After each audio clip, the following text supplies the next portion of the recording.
Today I'm going to tell you a simple story about money and how small habits can change your life. This story is brought to you by InsureVest Capital. This story is based on the book I Will Teach You to Be Rich by Ramit Sethi. There is a young man named Arjun. He has a job and earns money every month, but still, he has no savings. His money finishes quickly on food, shopping, and small expenses. One day, he finds a book, I Will Teach You to Be Rich. The name looks bold, but he starts reading it. The first lesson is simple. Don't depend on willpower. Make a system. Arjun understands his mistake. He was trying to control money every day. Now he changes his method. He sets automatic savings. Every month, money goes to savings and investments automatically. He does not need to think about it. Then he learns another idea. Spend without guilt.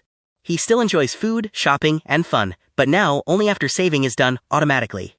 After that, he starts simple investing, like index funds. He does not check daily. He just invests regularly. Slowly, his life changes. He feels less stress about money. After some months, he sees good results. He is still enjoying life, but now he is also saving and growing money. The main idea of the book is, rich life is not about cutting everything.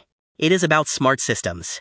The book also says, don't focus only on small savings like skipping coffee. Focus on big things like earning more, investing early, and saving automatically. At the end, Arjun is not suddenly rich, but he is calm and in control of his money. And that is real richness. Freedom and peace, not just money. This is the kind of financial thinking we support at InsureVest Capital, helping you build a better financial future.